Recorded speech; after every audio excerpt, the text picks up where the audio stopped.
कृष्ण गोविंद हरे मुरारी, हे नाथ नारायण वासुदेव। कृष्ण गोविंद हरे मुरारी, हे नाथ नारायण वासुदेव। हे नाथ नारायण वासुदेव, हे नाथ नारायण वासुदेव। हे नाथ नारायण वासुदेव, हे नाथ नारायण वासुदेव। श्री कृष्ण गोविंद हरे मुरारी, हे नाथ नारायण वासुदेव। श्री कृष्ण गोविंद हरे मुरारी, हे नाथ नारायण वासुदेव। श्री कृष्ण गोविंद हरे मुरारी, हे नाथ नारायण वासुदेव। श्री कृष्ण गोविंद हरे मुरारी, हे नाथ नारायण वासुदेव। श्री कृष्ण गोविंद हरे मुरारी, हे नाथ नारायण वासुदेव। श्री कृष्ण गोविंद हरे मुरारी, हे नाथ नारायण वासुदेव। प्रेम से बोले सच्चिदानंद भगवान की जय, रामचंद्र भगवान की जय, जानकी मैया की जय, लखन लाल की जय, वृंदावन बिहारी लाल की जय, हनुमान जी महाराज की जय, सत्य सनातन वैदिक धर्म की जय। ॐ सहना भवतु, सहनौ भुनक्तु, सह वीर्यं करवावहै, तेजस्विनावधीतमस्तु मा विद्विषावहै। ॐ शान्ति शान्ति शान्तिः।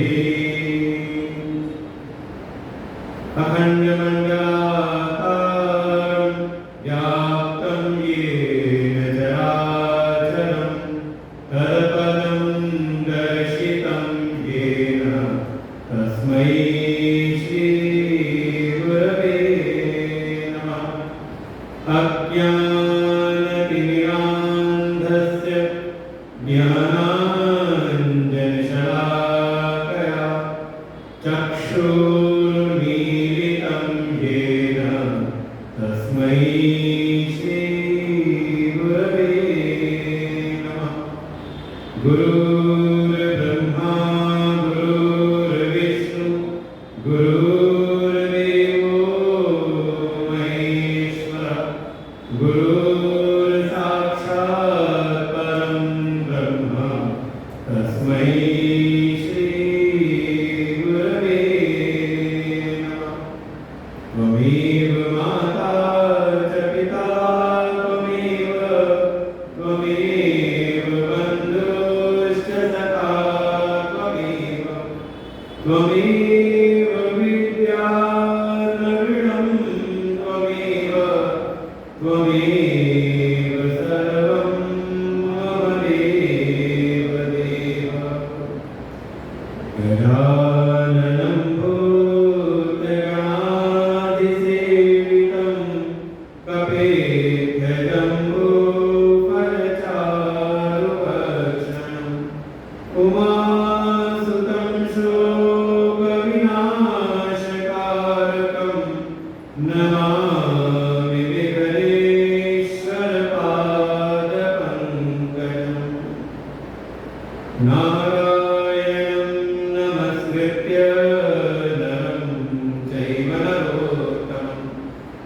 देवीं सरस्वतीं व्यासं ततो जयमुदीरये।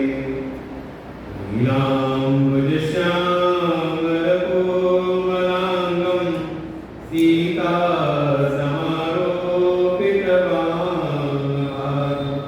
पाणौ महासायकचारुचापं नमामि रामं रघुवंशनाथम्। ॐ पार्थाय प्रतिबोधितां भगवता नारायणेन स्वयं व्यासेन ग्रथितां पुराणमुनिना मध्ये महाभारतम्।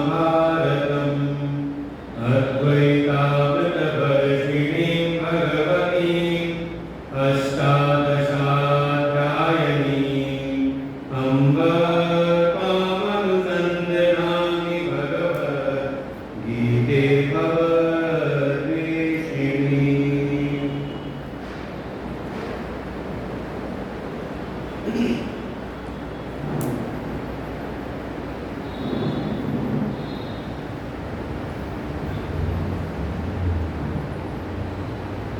अनंत कोटि ब्रह्मांड आनंद कंद सच्चिदानंद मर्यादा पुरुषोत्तम भगवान श्री रामचंद्र जी के चरणों में कोटि सहस्र नमन वंदन।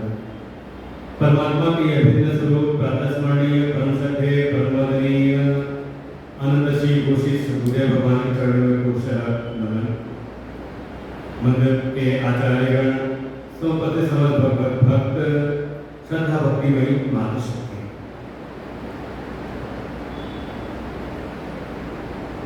और इस राम मंदिर में भगवान श्री राम की शरण में बैठ करके बड़ा सुंदर अवसर है।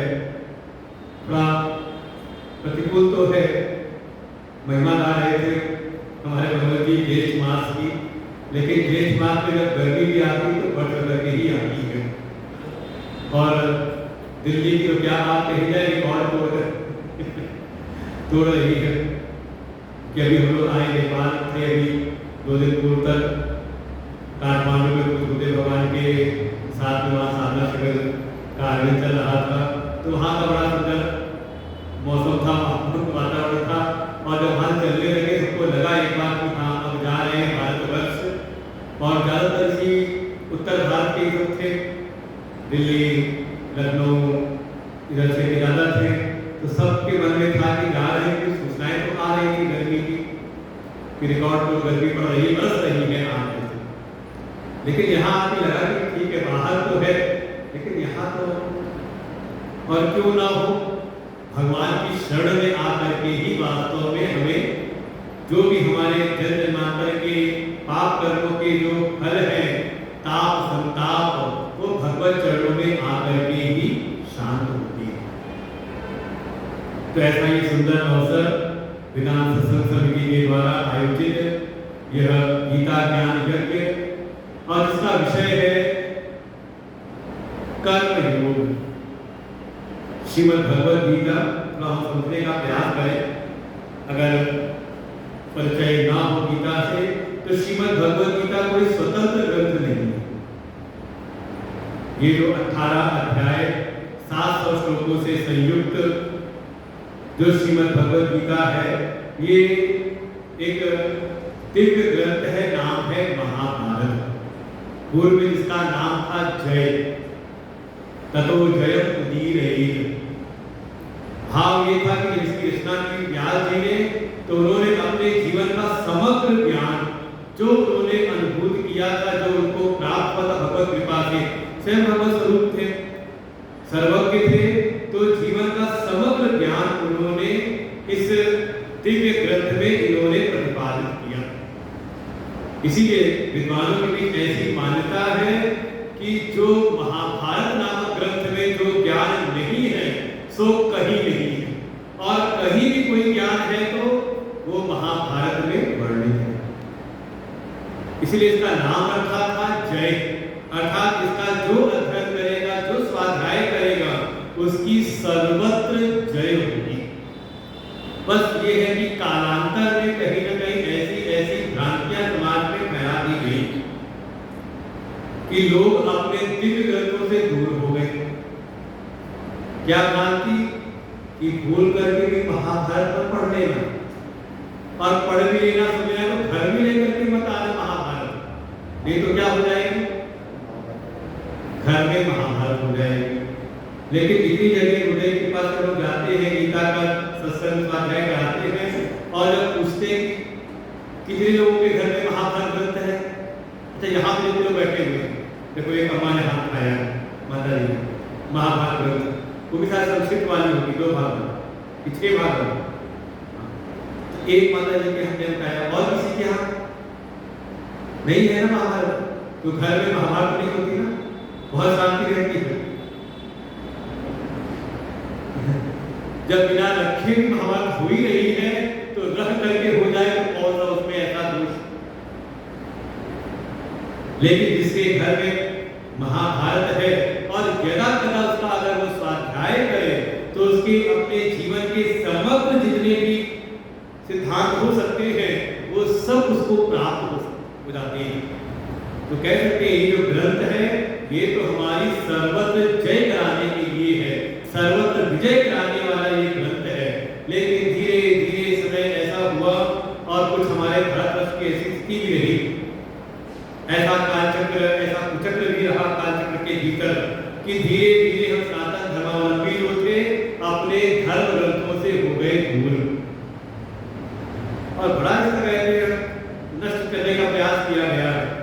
कोई आए, उनको लगा कि इतना दिव्य ज्ञान है, हम तो प्राप्त कर लेते, इसके द्वारा ही इनकी सर्वत्र जय हो रही है, तो कई लोगों ने पुस्तकालय जलाना शुरू कर दिए।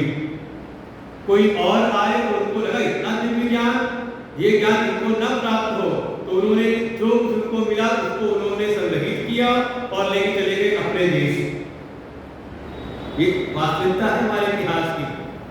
एक ने नष्ट करने का प्रयास किया कि उनको लगा कि हमारे सिद्धांतों से बढ़कर ये सिद्धांत है, इसलिए इसको नष्ट कर दो, जन्म के कारण, इच्छा के कारण।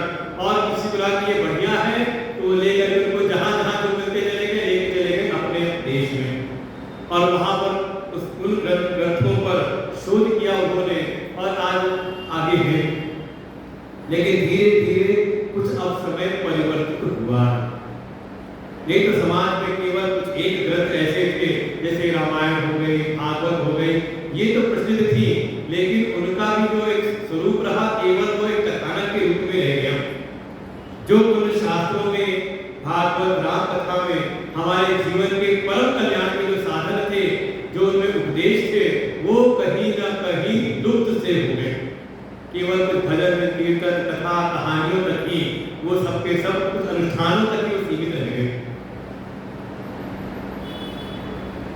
ऐसा हमारा ये दिव्य ग्रंथ महाभारत, उसी में 18 पर्व में एक पर्व है भीष्म पर्व।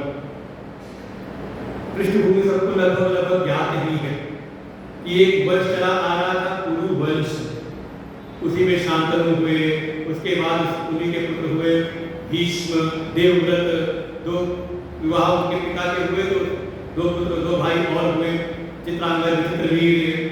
धीरे धीरे वंश आगे जो चला, उसमें ही आए आकर के धृतराष्ट्र और पांडु, और एक राशि के पुत्र हुए महात्मा विदुर। तो धृतराष्ट्र के 100 पुत्र हो गए और पांडवों के 5। आगे चल करके कुछ विरोध हुआ आपस में, और विरोध भी था वो सत्ता सिंहासन के लिए। इस लगभग पूरी कथा आपको मस्तिष्क में आपकी स्थिति में होगी, कुछ टीवी सीरियल के माध्यम से, और नहीं तो अपने पुरानी कथाओं जो विरोध सुना हमने। और जब सत्ता सिंहासन के लिए आपस में विरोध हुआ, तो अंतिम में सारे प्रयास किए गए शांति प्रस्ताव कैसे युद्ध टल जाए। स्वयं भगवान भी गए शांति प्रस्ताव लेकर के, लेकिन किसी भी प्रकार से ये युद्ध टला नहीं। युद्ध निश्चित हुआ, स्थान निश्चित किया गया कुरुक्षेत्र का मैदान, और ये कुरुक्षेत्र भी ऐसा स्थान था जिसके पूर्व यहाँ पर बड़े बड़े धर्म के अनुष्ठान किए जाते थे। इसीलिए गीता के प्रारंभ में दिया है, धर्म क्षेत्रे कुरुक्षेत्र कुरुक्षेत्र, ऐसा कुरुक्षेत्र जहां पर धर्म के कार्य किए जाते, धर्म के स्थान किए जाते थे और आज भी होते हैं। वहीं पर दोनों पक्ष की सेनाएं आकर के एकत्रित हो गई, जिसमें एक तरफ कौरवों की सेना है जिसमें 11 अक्षौहिणी सेना है और दूसरी ओर पांडवों की सेना जिसमें कुल है 7 अक्षौहिणी सेना। जिस तरफ स्वयं भगवान कृष्ण है, आप देखो द्वापर युग में भी जिस तरफ धर्म है, धर्म निष्ठिन है, स्वयं भगवान कृष्ण है, उस ओर भी संख्या का बल कम है। 7 अक्षौहिणी सेना, और उसमें भी देखेंगे तो कई तो ऐसे उनके संबंधी हैं, जैसे द्रुपद हो गए, विराट हो गए, ये तो उनके संबंधी ही हो गए, तो संख्या का बल कम। और जिस तरफ अधर्म का जो पक्ष जो प्रतिनिधि बन खड़े हैं सबके सब, उस तरफ 11 अक्षौहिणी सेना। तो कम से कम अगर आप धर्म के मार्ग पर हो और आपको लगे कि आपके सहायक कम है, तो कभी निराश मत होइए, हतोत्साहित मत होइए। अपने धर्म के मार्ग पर, अपने श्रेष्ठ मार्ग पर आप चलते रहिए। धीरे धीरे भले चाहे आपके पास संख्या का बल, संसाधन कम हो, लेकिन अंततः विजय उसी की होती है जो धर्म के मार्ग पर होता है। यतो धर्मः ततो जयः, ये निश्चित सिद्धांत है और ये हमें समस्त कथाओं में आपको अंतिम का सिद्धांत आपको यही प्राप्त होता है। ऐसे दोनों पक्ष की सेनाएं एकत्र हुई और फिर वहां कुछ विशेष घटनाएं घटित हुई, जैसा कि श्रीमद् भगवद गीता के अंतर्गत ही 18 अध्याय में पहला अध्याय है, इसमें भगवान का कोई उपदेश नहीं, कोई उपदेश नहीं, लेकिन इसको भी योग की संज्ञा दी गई। नाम ही है अर्जुन विषाद योग। तो कई बार मन में आता है, अब जो सुना होगा तो पक्का सुना होगा कि हाँ, जब दोनों सेनाएं आमने सामने खड़ी हो गई तो सेना को देख करके, दोनों पक्ष के लोगों को देख करके अर्जुन के हृदय में कुछ विषाद उत्पन्न हुआ, कुछ शोक संताप भीतर हुआ और यहीं पर पहला अध्याय विषाद देता है। तो कई बार मन में आता है, अगर विषाद करना ही योग है तो विषाद करना ही योग है तो हमसे बड़ा योगी कौन होगा? क्योंकि यहाँ तो दिवसे दिवसे हर दिन ही सुबह शाम हम लोग विषाद से ग्रस्त रहते हैं, हर समय कहीं ना कहीं चिंता विलाप लगा ही रहता है, दुख संताप से हम घिरे रहते हैं। तो कहा विषाद करना योग नहीं है, बल्कि अगर चित्त में आपके कोई विषाद उत्पन्न भी हुआ है, शोक की स्थिति भी आई है, तो आप उस समय कहां पर समर्पित होते हैं, कहां जाकर के आप शरणागत किसकी शरण लेते हैं? हमारी स्थिति तो यही है, इसी संसार से हमें शोक संताप मिला, इसी संसार से हमें विषाद मिला और इस दुख को, इस विषाद को लेकर के हम संसार में ही भटकते रहते हैं।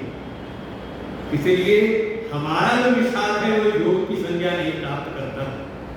जो अर्जुन का विषाद है वो अगर योग की संज्ञा प्राप्त किया है तो कारण ये है कि अर्जुन ने अपने विषाद को प्रभु चरणों में समर्पित किया है, भगवान के सम्मुख अपने विषाद को प्रकट किया है और प्रणाम स्वरूप स्वयं भगवान श्री कृष्ण जो है तो सारथी कार्य करने के आए हुए, लेकिन वही भगवान कृष्ण स्वयं गुरु के रूप में प्रकट होकर के अर्जुन के विषाद को नष्ट करने के लिए, उसके शोक संताप को मिटाने के लिए, और ये विषाद और शोक का जो मूल है वो है मोह। उस मोह के नाश के लिए अर्जुन को श्रीमद् भगवद गीता का उपदेश करते हैं और इस उपदेश को सुन करके अर्जुन स्वयं अपनी निष्पत्ति देता है। नष्टो मोह स्मृतिर्लब्धा, कि हे प्रभु आप इस उपदेश को सुन करके मेरे भीतर का जो मोह है वो नष्ट हो गया। तो एक बात तो पक्का इस बात से तय लगती है कि अगर हमारे जीवन में विषाद है, शोक है, तो उसका कारण बाहर की परिस्थितियां नहीं बल्कि हमारे भीतर का मोह है। कहीं न कहीं चित्त के भीतर मोह उत्पन्न हुआ है। इस कारण से ही हमारे जीवन में विषाद आया है, हमारे जीवन में शोक आया है। अन्यत्र भी एक बात स्पष्ट कही है, मोह सकल व्याधि कर मूलम। मोह ही हमारे जीवन की सकल हर प्रकार की जो व्याधि आदि व्याधि जो भी है उन सब का मूल मोह ही है। और इस मोह के नाश के लिए ही ये श्रीमद् भगवत गीता रूपी जो औषधि है वो प्रकट हुई। तो एक पंक्ति में अगर इस बात को समझना चाहे कि अगर हम श्रीमद् भगवत गीता के स्वाध्याय सत्संग प्रवचन में आए हैं तो हमें फल क्या मिलेगा। अब पता नहीं आपका लोक लोकांतर सुधरेगा कि नहीं सुधरेगा। वैसे है किसका, भगवान की वाणी है, भगवत वाणी है, तो इसके श्रवण इसके पठन का फल तो है। स्वयं आद्य भगवान शंकराचार्य ने इस बात को कहा, भगवद गीता किंचित अधीता गंगा जल कणिका पीता सत्दति येन मुरारि समर्चा क्रियते तस्य यमेन चर्चा भज गोविंदम गोविंदम भज मूढ़मते। एक ग्रंथ है भज गोविंदम, कभी स्वाध्याय चिंतन का भी नाम सुना हो, और उसका भी नाम दूसरा नाम उसका है मोह उद्गर। वहां स्वयं भगवान आद्य भगवान शंकराचार्य जी इसमें वर्णन करते हैं। वहां पर गीता की महिमा का वर्णन किया है। जैसे हमने अन्यत्र सुना है कि हाँ किसी का अगर अंतिम समय हो तो मुख में गंगा जल पड़ जाए, गंगा जल नवकणिका पीता, अगर कण मात्र भी थोड़ा बहुत भी अगर गंगा जल मुख में पड़ जाए तो उसकी दुर्गति नहीं होती। थोड़ी बहुत भी उसने अगर भगवान की आराधना की है, सतदति येन मुरारि समर्चा, अगर भगवान कृष्ण की अगर थोड़ी बहुत उसने अर्चना, किसी भी अपने इष्ट की अगर थोड़ी बहुत पूजा उपासना अर्चना की है तो उसकी फिर दुर्गति नहीं होती। ऐसे ही श्रीमद् भगवत गीता की भी महिमा। इस भगवत वाणी को सुन करके अगर किसी थोड़ा बहुत भी भगवत गीता किंचित अधीता, किंचित थोड़ा बहुत भी अध्ययन किया है भगवत गीता का, तो कम से कम उसकी दुर्गति नहीं होगी। उसको यमराज का मुख नहीं देखना पड़ता। क्रियते तस्य यमेन, उसकी फिर यमराज के सामने चर्चा नहीं होती। उसका जो वही खाता है यमराज के सामने नहीं खुलता, बल्कि अगर जाता भी है तो धर्मराज के सामने। वो एक ही है, उसके दोनों रूप है, एक ही व्यक्ति है, एक ही देव है। लेकिन जब सामने कोई पापी आता है, पापात्मा आता है, तो उसके लिए बन जाते हैं यमराज और उसके कर्मों का हिसाब किताब करते हुए भेज देते हैं नरक की ओर। और कोई अगर पुण्यात्मा आ जाए तो वही हो जाते हैं धर्मराज के रूप में। तो कम से कम अगर भगवत गीता का किंचित भी अध्ययन किया है तो उसकी फिर दुर्गति नहीं होती। और कारण भी ये जो श्रीमद् भगवत गीता है हमारे मोह का तो नाश करती है, और हमारे व्यवहारिक देखो आध्यात्मिक पक्ष में हमारे भीतर के मोह का नाश करती है, और भौतिक पक्ष में हमारे व्यवहारिक जगत में हमें हमारे धर्म का निरूपण करा देती है कि जीव का वास्तविक धर्म क्या है। हम आए हैं इस मनुष्य शरीर में तो हमारा धर्म क्या है, पता है हमारा धर्म क्या है। बड़ी लड़ाई होती है आजकल धर्म के नाम पर, और कई बार ऐसे वक्तव्य देते हैं कि देखो धर्म समाज को तोड़ रहा है। सुना कि नहीं कभी ये बात? ये पक्का किसी नेता के बारे में सुनेंगे तो एक बोलेगा। जिनको स्वयं धर्म की समझ नहीं, धर्म को अभी जो जानते नहीं, वो ऐसी बात करते हैं कि धर्म समाज को तोड़ रहा है। नहीं तो वास्तव में जो धर्म है, धर्म तो कहा ही उसको गया, धारणा धर्म विद्या, जो धारण करे, जो सबको एकजुट करके रखे। देखो हमारे मन की एक स्वाभाविक वृत्ति होती है, ये सबको अलग अलग करने का प्रयास करता है। ये स्वाभाविक जो अपनी वृत्ति है भीतर, ये बिल्कुल अलग अलग करने की, खंडन करने की एक वृत्ति होती है। ये जो धर्म है, धर्म हमारे भीतर की इसी प्रवृत्ति को दूर करके हमारे जीवन पे व्यवहारिक पक्ष को सुंदर बनाता है। तो आध्यात्मिक पक्ष में मोह का नाश और भौतिक व्यवहारिक पक्ष में हमारे जीवन में हमारे धर्म का प्रतिपादन। क्योंकि अर्जुन को भी जब वो परिस्थिति आई थी युद्ध की, तो अर्जुन के भीतर भी यही समस्या प्रकट हुई थी। और जब अर्जुन भगवान के शरणागत होते तो अपने विषाद को तो सामने रखते ही रखते हैं, अपनी चिंताओं को सामने रखते ही रखते हैं, लेकिन सबसे बड़ी जो चिंता है अर्जुन के मन की वो यही है कि अर्जुन कहता कि हे प्रभु, इस समय इस परिस्थिति में मेरी बुद्धि निश्चय नहीं कर पा रही कि मेरा धर्म क्या है। कार्पण्य दोषो बत स्वभाव पृच्छामि त्वां धर्म सम्मूढ़ चेतः। हे कृष्ण, हे प्रभु, मैं आपकी शरण में आया हुआ हूँ। मेरा जो चित्त है वो धर्म के विषय में इस समय मोहित सा हो गया है, सम्मूढ़ चेता, बिल्कुल सम्मोहित सा हो रहा है। मैं निश्चय नहीं कर पा रहा कि मेरा धर्म क्या है, इस समय मेरा कर्तव्य क्या है। इसीलिए आपकी शरण में आया हूँ, आप निश्चित करके बता दो कि मेरा कर्तव्य क्या करूं इस परिस्थिति में। बस ये है कि बताइए वही साधन, वही मार्ग जिसमें मेरे जीवन का कल्याण हो। यस्यात् निश्चितं ब्रूहि तन्मे, जिसमें मेरे जीवन का श्रेय हो, आप वही साधन, वही मार्ग मुझको बताइए। तो देखिए, गीता का प्रारंभ भी कहीं न कहीं धर्म के समूह से प्रकट हुआ है।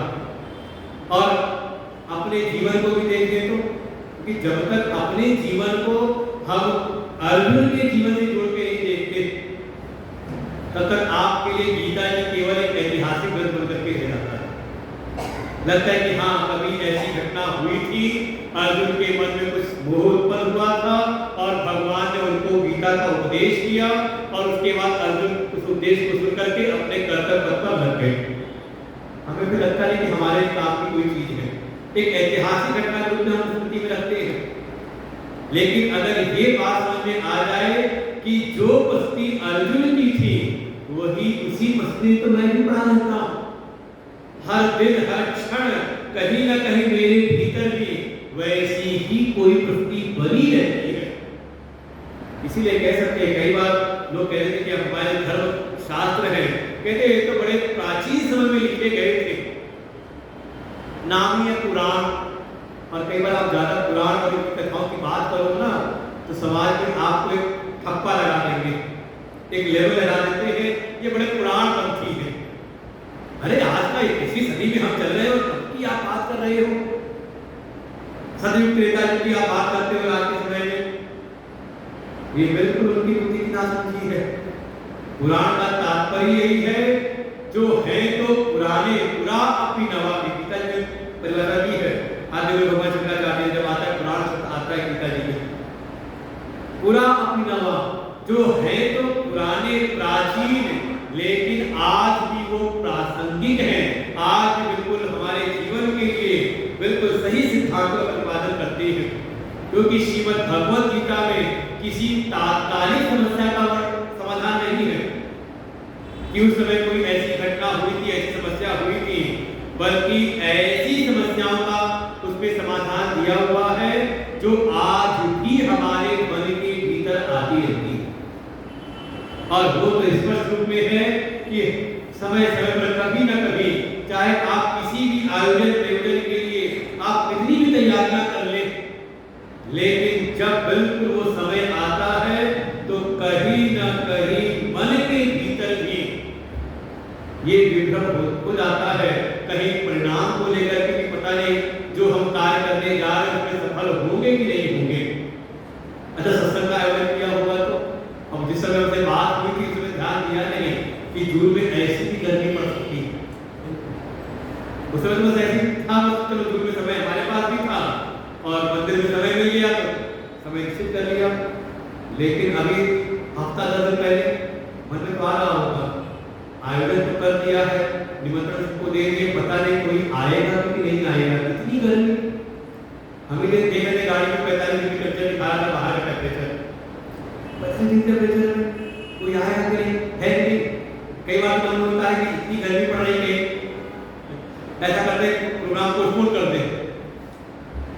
केवल इसी में नहीं, जीवन में अगर आप देखें अपनी दिनचर्या में, तो जब भी हम किसी प्रयोजन में लगते हैं, किसी भी आयोजन का निश्चय, किसी भी लक्ष्य का हम निश्चय करते हैं, और जब समय आता है तो कभी न कभी हमने जैसा सोचा था, जैसा समझा था, उससे जब प्रतिकूल परिस्थितियां दिखाई देती हैं, तो हमारे मन के भीतर भी ऐसी ही भावनाएं उत्पन्न होती हैं जैसी अर्जुन के भीतर।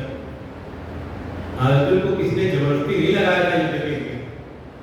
और अगर आप महाभारत की घटनाओं को देखेंगे तो सबसे ज्यादा प्रतीक्षा किसने युद्ध के लिए की थी, और सबसे ज्यादा तैयारी किसने की है, तो अर्जुन ने कर रखी है। जब से वो घटना घटित हुई थी, दूध कीड़ा हुई थी, रण की घटना हुई है, जो प्रतिज्ञाएं उस सभा में की, उसके बाद चाहे वो वनवास हो, अज्ञातवास हो, सबसे ज्यादा तैयारी अर्जुन ने की है। इंद्र को प्रसन्न करके उसे दिव्य अस्त्रों को प्राप्त किया है, और तो और कठोर तपस्या करके भगवान महादेव को प्रसन्न किया है। उनके साथ भी युद्ध करके, उनको प्रसन्न करके उनसे भी दिव्य अस्त्रों की प्राप्ति की है। और सबसे ज्यादा अगर प्रतीक्षारत है तो वो अर्जुन ही है। तैयारी भी पूरी पक्की है, समय जब आया प्रतीक्षारत भी है, लेकिन जब वो इसकी सामने दिखाई दी, तब कहीं न कहीं सामने की परिस्थिति को देख करके मन के भीतर एक विभ्रम उत्पन्न हुआ। और अर्जुन अपनी बात को मन की बात करते भी है, पहले अध्याय में रखा है और दूसरे अध्याय में भी।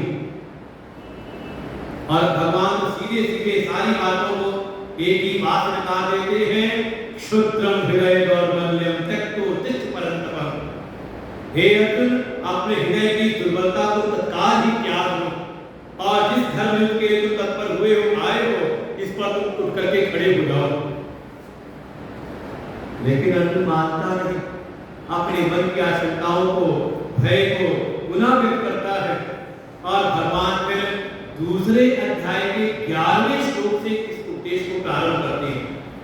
इसके पहले अध्याय में भगवान का केवल इतना ही वचन है, जब अर्जुन ने कहा कि मेरे रथ को दोनों सेनाओं के मध्य ले चलिए, मैं देखना चाहता हूँ, कई मया भव्यम अस्मिन् रणसमुद्र में, मैं देखना चाहता हूँ कि किनके साथ मुझको इस युद्ध में लड़ना है, इसलिए मेरे रथ को दोनों सेनाओं के मध्य ले चलिए। और भगवान की जैसे लगता है कि उनका बिल्कुल उद्देश्य निश्चित था। देखो, युद्ध तो कराना भगवान की कोई बड़ी बात नहीं थी। कभी आप पूर्वी कथाएं अगर आपको स्मरण हो, कम से कम भागवत सुनी हो, तो महाभारत के युद्ध में दोनों पक्ष की सेनाएं मिला करके 18 अक्षौणी सेना, और 23 अक्षौणी सेना तो भगवान 17 बार पहले अकेले ही बलराम का विनाश कर चुके हैं। कथा याद है कि एक था भगवान का शत्रु, 17 बार उसने आक्रमण किया है मथुरा के ऊपर, जरासंध, और 23 अक्षौणी सेना इकट्ठी करके लाता था वो। और भगवान दाऊ भैया के साथ में सबका संहार करके अकेले छोड़ते थे जरासंध, और फिर जाकर इकट्ठी करता सेनाएं। 18वीं बार आया था कार्यों को लेकर के, भगवान को बाएं हाथ रख के रखा। ये केवल युद्ध कराना ही भगवान का ऐसा उद्देश्य नहीं था। इस युद्ध के माध्यम से जैसे भगवान के हृदय के भीतर ये जो औपनिषदिक जो ब्रह्म विद्या है, कृष्णों का जो सार तत्व है, जैसे वो एक जन सामान्य के प्रकट करने की भावना के साथ में भगवान ने इस सारे प्रदेश को उत्पन्न किया है। इसलिए जब अर्जुन ने कहा कि मेरे रथ को दोनों सेनाओं के मध्य खड़ा करिए, तो भगवान रथ को ले जाके खड़ा करते दुर्योधन के सामने, कर सकते थे, नहीं कर सकते थे भाई। यही तो कहा कि दोनों सेनाओं के मध्य मेरे रथ को खड़ा कर दीजिए, मैं देखना चाहता हूँ किनके साथ उसको युद्ध करना है। तो भगवान को अगर युद्ध कराना ही अगर केवल प्रयोजन होता, तो रथ को ले जाके खड़ा करते जहां दुर्योधन खड़े थे, जहां दुशासन खड़े थे, जहां शकुनी खड़े थे, कर्ण तो थे नहीं पहले थे, तो कम से कम इनके समक्ष खड़ा करते, तो अर्जुन को स्मरण आता वो जो सभा थी रण की, उसमें जो प्रतिज्ञाएं थी, भीतर रोष प्रकट होता। लेकिन जब अर्जुन ने कहा मेरे रथ को दोनों सेनाओं के मध्य खड़ा करिए,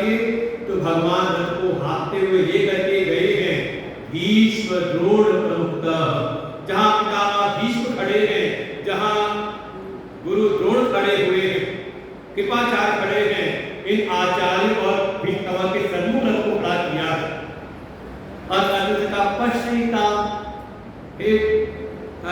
अर्जुन देख ले किसके साथ, और जैसे ही सामने देखा है भीष्म पितामह को, आचार्य द्रोण सामने खड़े हैं, कृपाचार्य खड़े हैं। अब अर्जुन की तो हिम्मत नहीं होती कि इन पर कैसे मैं बाढ़ चलाऊं, और स्पष्ट कहते हैं कि हमने किसी राज्य के लिए, किसी सुख के लिए, हमने अपने किसी राज्य सुख के लिए हमने कोई सुख को नहीं सोचा था हमने, बल्कि ये शाम अर्थे काष्टम नो राज्यम भोगा सुखानि च तत्मे वक्ता युद्धे प्राणान् त्यक्त्वा धनानि च।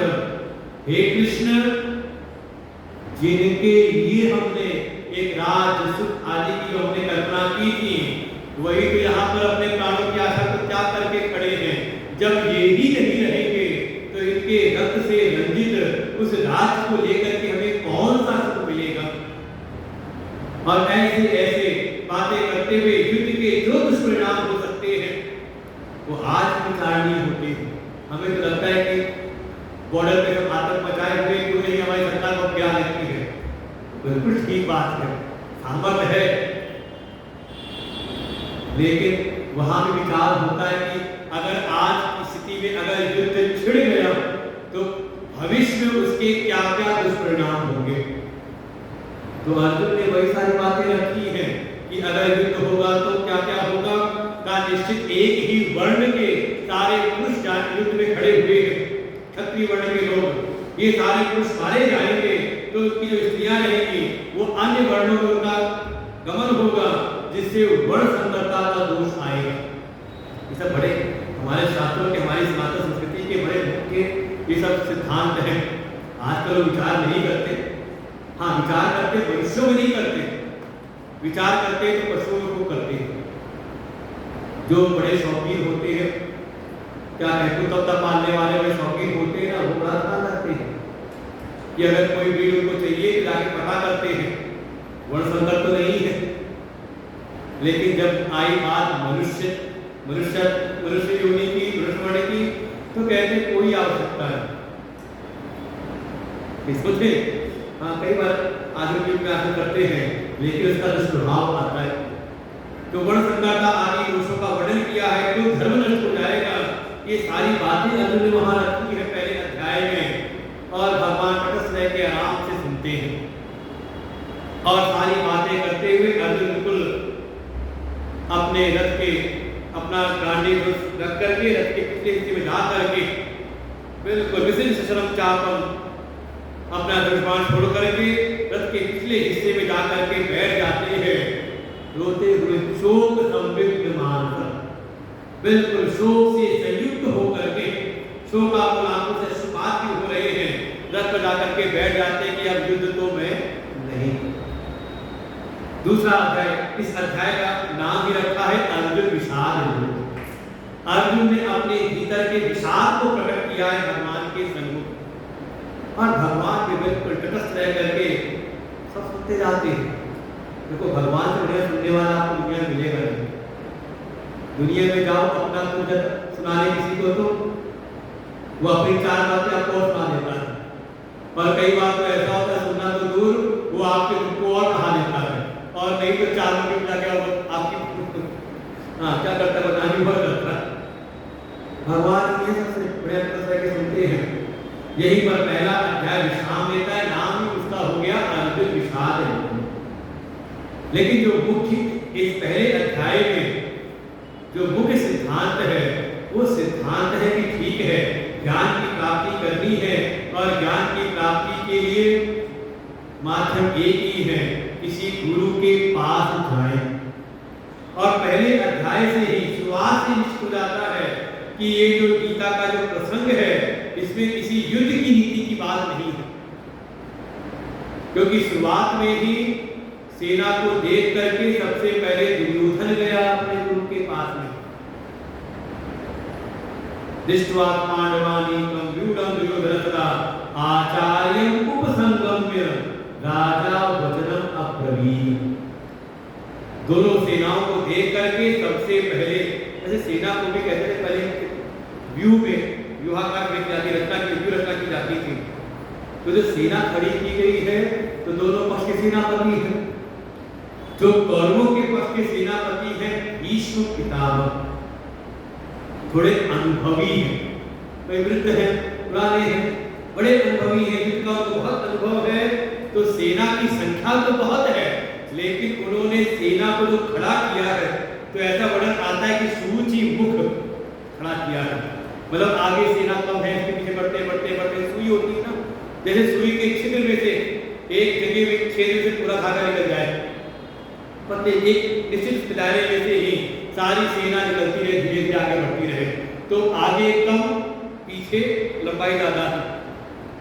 लेकिन दूसरे पक्ष के जो सेनापति हैं, पांडवों के पक्ष के सेनापति, वो है धृष्टद्युम्न, द्रुपद के पुत्र, युवा है। और युवा है तो युवाओं में जोश होता है, मन के भीतर आता है बस सीधे झपट्टा मारे एक क्षण में समाप्त कर दे। तो उन्होंने जो सेना को खड़ा किया है तो व्यापार व्यू में, जैसे एक बाज होता है, पंख फैलाया हुआ जाता है, पंख फैलाया हुआ गया और जा करके सीधे झपट्टा मारा। एक युवा जोश, तो सेना है तो कम, 7 बड़ी सेना, लेकिन पूरी विस्तृत रूप में दिखाई देती फैली हुई थी। तो देख करके पहले दुर्योधन के मन में भी एक विक्रम उत्पन्न हुआ है, इतनी बड़ी सेना। लेकिन जब गया तो गया है अपने आचार्य द्रोण के पास में। यही से लगता है कि यहाँ पर किसी युद्ध की नीति की चर्चा नहीं, क्योंकि अगर युद्ध नीति पर चर्चा करनी होती जाते अपने सेनापति के पास। जैसे आज के समय की अगर सीमा पर, बॉर्डर पर अगर युद्ध कैसी परिस्थिति बन जाए तो जो हमारे राष्ट्राध्यक्ष हैं किसके साथ मीटिंग करेंगे? महात्माओं के साथ में। जो अपने सेनाध्यक्ष लोग हैं, तीनों सेनाओं के अध्यक्ष हैं, उनसे साथ बैठक करेंगे कि क्या किया जाए। तो ऐसे दुर्योधन को अगर युद्ध की नीति पर बात करनी होती जाते सेनापति के पास में, लेकिन दुर्योधन गया है आचार्य उपसंगम्य, अपने आचार्य द्रोण के सम्मुख गए। यही से विद्वानों ने निश्चय किया कि यहाँ पर किसी विशेष प्रसंग का प्रारंभ होने वाला है या किसी विशेष ज्ञान का प्रारंभ होने वाला है, यही से निश्चय निकाला है। और जब गए हैं दुर्योधन तो गए हैं तो आचार्य के पास में, गुरु के पास में, लेकिन कुछ गलतियों के साथ में। कैसे? तो पहले कहा राजा वचनम अब्रवीत। जब संजय बताते कैसे गए, जैसे क्या करके राजा ने कुछ वचन कहे।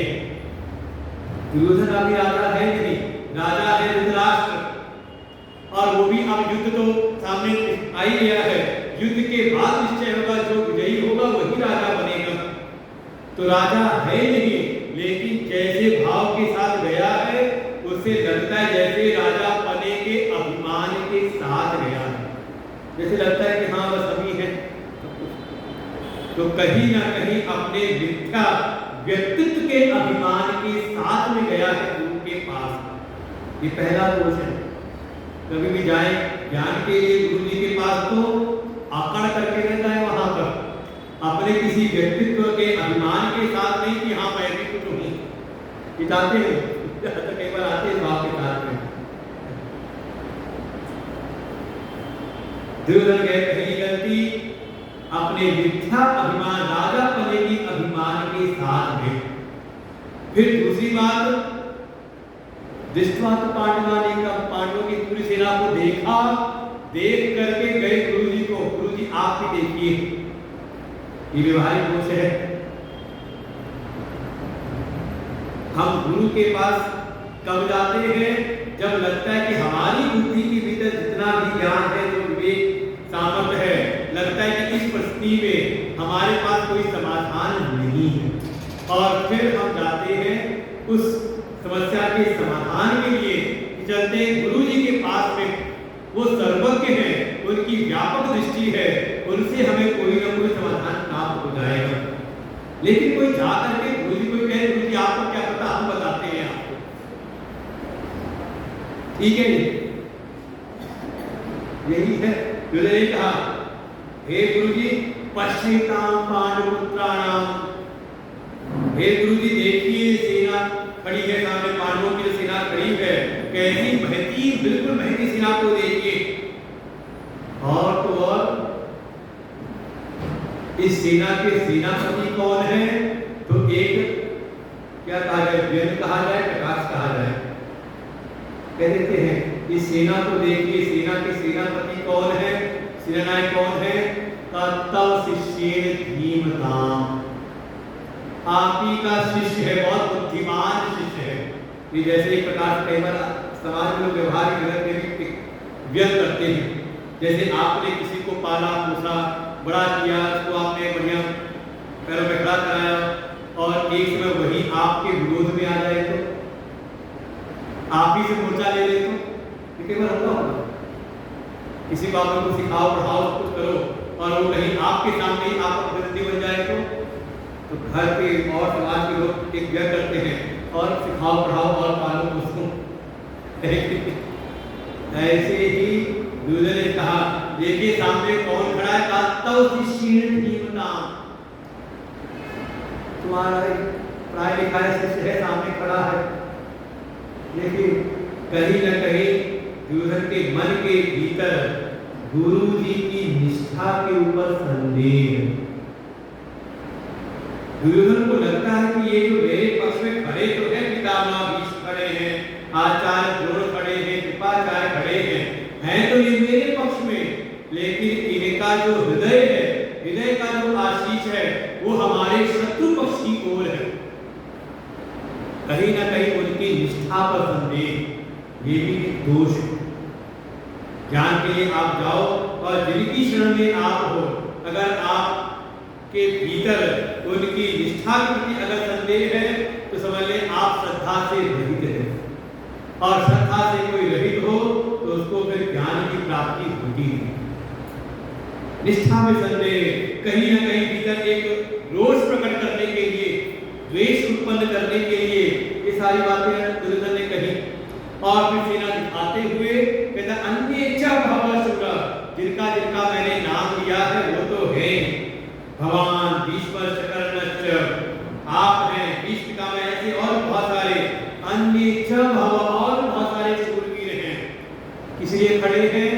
मदर्थे त्यक्त जी, मुझको विजय की प्राप्ति हो, मेरा मनोरथ सिद्ध हो, इसके लिए सबके सब यहाँ खड़े हैं, मरने को तैयार है सब। कहीं न कहीं एक प्रगाढ़ स्वार्थ बुद्धि बैठी हुई है। परिणाम ये, आचार्य द्रोण ने सांत्वना का एक शब्द भी नहीं बोला। देखो बिल्कुल ये पहला अध्याय में सिखाता है कि अगर हम गुरु के पास जाएं तो कैसे जाएं और कैसे न जाएं। जैसे दुर्योधन गया, बिल्कुल वैसे नहीं, अपने मिथ्या अभिमान के साथ ना जाएं, व्यक्तित्व के अभिमान के साथ ना जाएं, गुरु जी की निष्ठा में संदेह ना हो, उन पर कोई कटाक्ष व्यंग ना हो, और साथ ही ये लौकिक स्वार्थ की सिद्धि के लिए न जाए। तो आपको उन गुरु की कृपा से आपको ज्ञान की प्राप्ति होती है। लेकिन इन दोषों के साथ अगर आप जाओ तो चाहे श्रेष्ठ से श्रेष्ठ भी आचार्य हो, आपको वहां से कुछ भी प्राप्त नहीं होता। और ये दूसरा पक्ष दिखाया है अर्जुन का, जो अर्जुन भी गए तो है, उनके गुरु नहीं है, वो है साथी, लेकिन अर्जुन ने कहा कि मैं देखना चाहता हूं कि किनकी युद्ध करना है। और वहां पे भगवान स्वयं कहते हैं, हे अर्जुन ले देख कि कौन कौन सामने खड़े हैं। और इस प्रकार से ये जो युद्ध के अंदर स्वार्थ पड़ता थी कि मुझको राज्य की प्राप्ति हो, अर्जुन स्पष्ट कहते हैं, ये शाम आते हम तो जिनके लिए राज्य चाहते थे, ना कांक्षे देव कृष्ण न राज्यम होगा सुखानिक। हे कृष्ण, हमने किसी राज्य की आकांक्षा नहीं की थी, हमने किसी भोग की आकांक्षा नहीं की थी, हम तो जिनके लिए व्यवस्था चाहते थे वही तो यहाँ पर अपने प्राणों की आशा को त्याग करके खड़े हैं। एक निस्वार्थ भाव के साथ अर्जुन भगवान की शरण में लाते हैं और भगवान अर्जुन को अपनी शरण में ले लेते हैं। पहले अध्याय में अर्जुन ने अपने विचार को प्रकट किया, दूसरे अध्याय में भगवान जैसे अर्जुन को अपनी शरण में लेकर के प्रारंभ में कुछ प्राथमिक उपचार देते हैं। पहला जो श्लोक है वो तो अर्जुन की मनोदशा को व्यक्त करते हैं संजय। तम तथा कृपयाविष्टम अष्टपूर्णाकुलेशनम विषीदन्तमिदं वाक्यम् उवाच मधुसूदनः।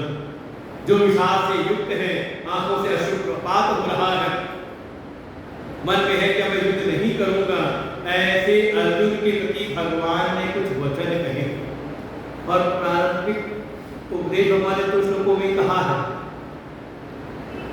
और वो बिल्कुल कर्तव्य की कसौटी है। दूसरे अध्याय का दूसरा तीसरा श्लोक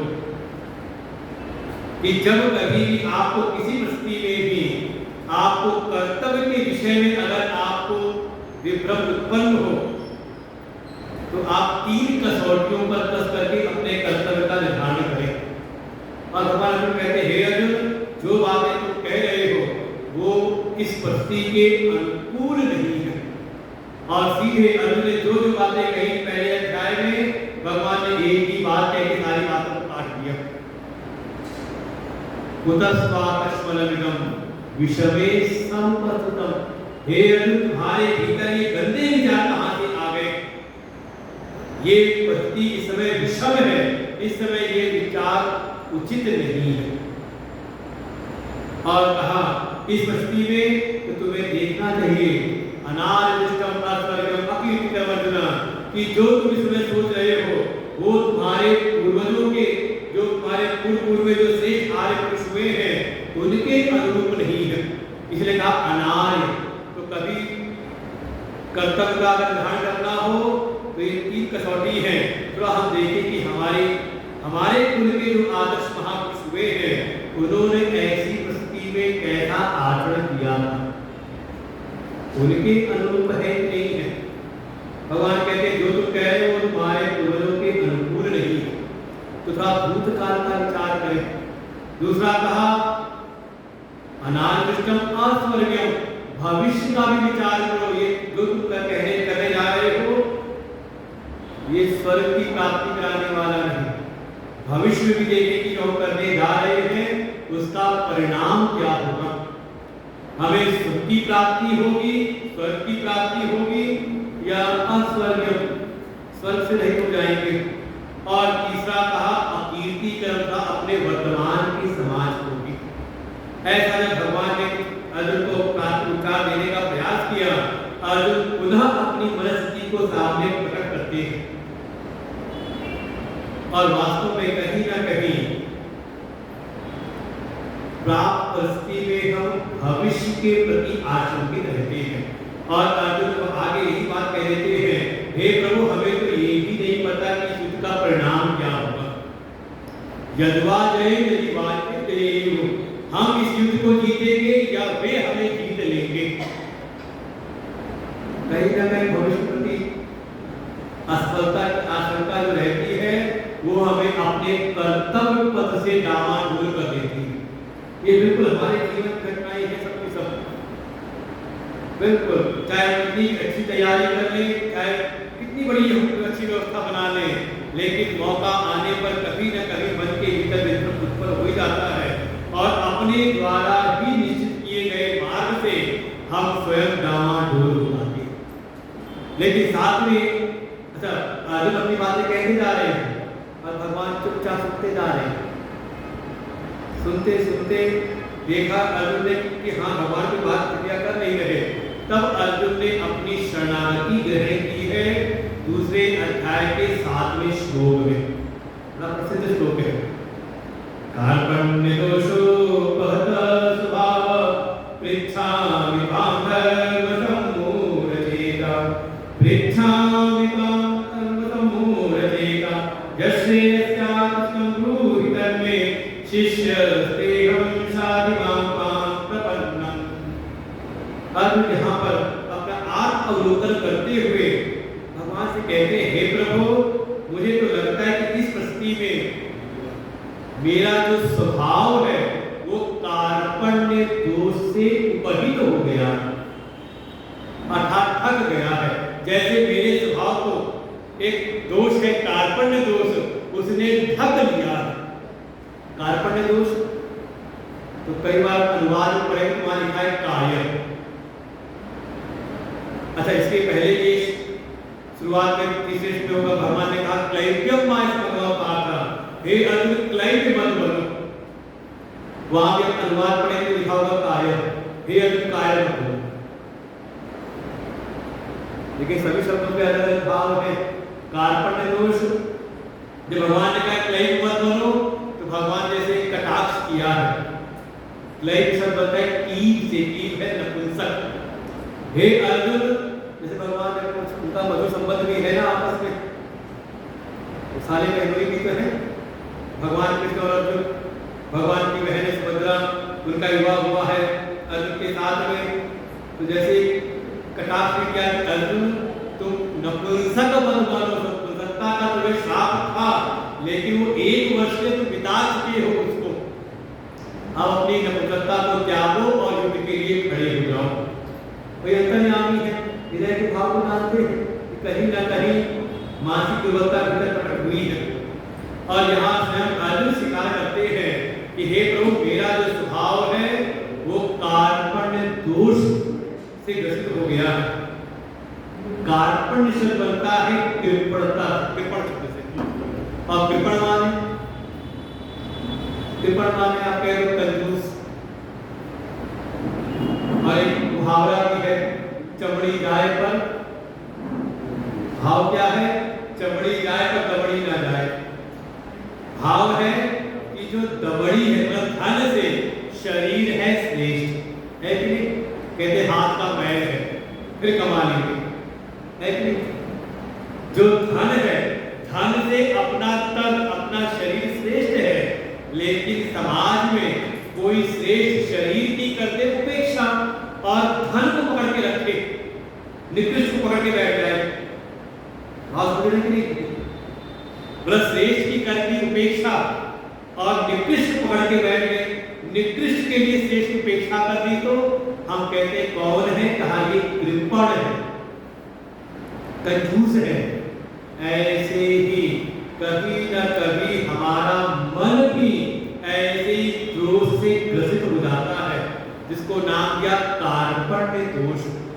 कि जीवन में जो हमारे जीवन के उत्कर्ष के लिए, जीवन के कल्याण के लिए कुछ तो है श्रेष्ठ साधन है, कुछ श्रेष्ठ सिद्धांत जीवन के लिए हैं, हम कई बार उन श्रेष्ठ सिद्धांतों की कर देते हैं उपेक्षा।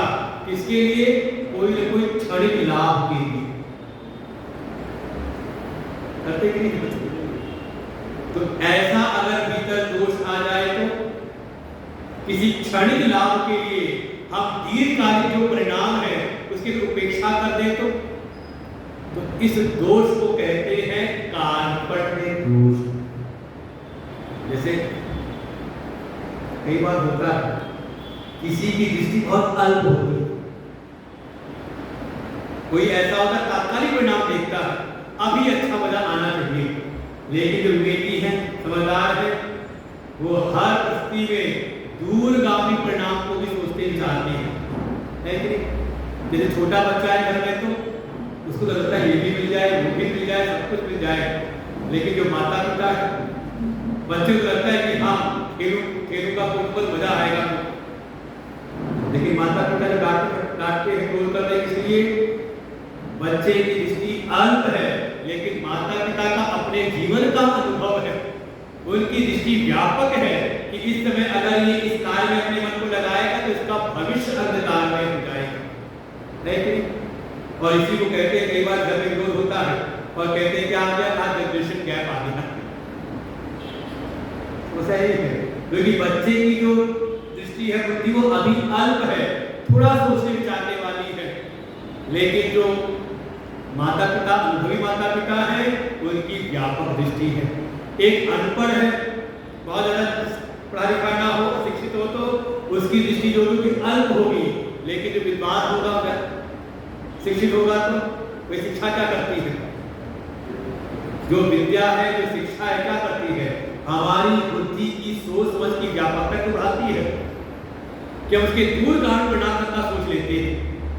भाई हमें घर बनाना हो तो कुछ भी बनाने की जरूरत हो, लेकिन एक इंजीनियर है, आर्किटेक्ट है, तो वो विचार कर लेता है कि हाँ कम से कम जगह में, कम से कम संसाधन में बढ़िया से बढ़िया क्या चीज मिल सकता है आपको, और जो थोड़ा लंबे समय तक भी चले।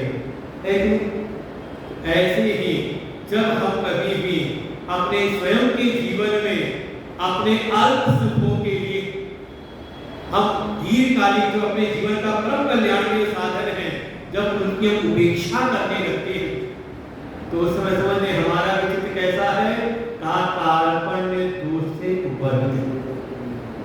अच्छा मान लो जैसे दृष्टांत, सत्य बोलना चाहिए, सही है कि गलत?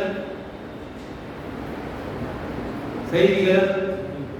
पक्का सत्य बोलना चाहिए, सत्य का पालन करना चाहिए ना, सत्य की निष्ठा होनी चाहिए ना, तो बदल क्यों जाते हैं? मौका पड़ता है। अच्छा कब बदल जाते हैं? बुद्धि में ऐसा नहीं कि ये ज्ञान नहीं, बुद्धि में ज्ञान है कि सत्य बोलना चाहिए, लेकिन कब हम उससे गिर गए? कहीं न कहीं किसी अप्राप्त वस्तु की प्राप्ति के लिए कहीं न कहीं आया मन में लोभ, तो हम अपने सत्य निष्ठा से गिर जाते हैं। या फिर कहीं न कहीं कुछ खोले का भय आ गया, शंका आ गई तो बदल जाते हैं ना। बस इसी का नाम है कार्पण्य दोष। जब हम निकृष्ट के लिए श्रेष्ठ की उपेक्षा कर देते हैं, तो उसी को कहा अर्जुन ने स्वयं स्वीकार किया। अर्जुन को लगता है शायद भगवान मुझको कोई श्रेष्ठ मार्ग दिखाना चाह रहे हैं और मैं अपनी बुद्धि के अल्प सिद्धांतों को, अल्प ज्ञान को ही लेकर के पकड़ के मैं बैठ गया हूं। इसलिए भगवान से कहते हे प्रभु, इस समय मेरा जो स्वभाव है वो तो कार्पण्य दोष से उपहित हो गया है और जो चित्त है वो सम्मोहित हो रहा है धर्म के विषय में, कर्तव्य के विषय में। मैं क्या करूं उसको इस समय समझ में आता नहीं। एक तरफ तो लगता है कि धर्म के लिए उसको युद्ध करना चाहिए और दूसरी ओर दिखाई क्या देता है कि यहाँ सब तो अपने सगे संबंधी ही खड़े हुए। समझ नहीं आ रहा कि इसमें मैं क्या करूं। इसी परिस्थिति को संतों ने नाम दिया किं कर्तव्य मूढ़। ये अवस्था हुई है अर्जुन की, और ऐसी ही अवस्था हमारे चित्त में भी आती है। हम भी निश्चय नहीं कर पाते कि वास्तव में मेरा कर्तव्य क्या है। और देखें श्रीमद् भगवत गीता का अगर व्यापक अर्थ ले तो श्रीमद् भगवत गीता हमारे जीवन में हमारे धर्मों का निरूपण कराती है। और संतों ने बड़ा अच्छा सार निकाला है। संतों ने कहा कि गीता जी का जो प्रारंभ है वो प्रारंभ हुआ है धर्म से। धर्म क्षेत्रे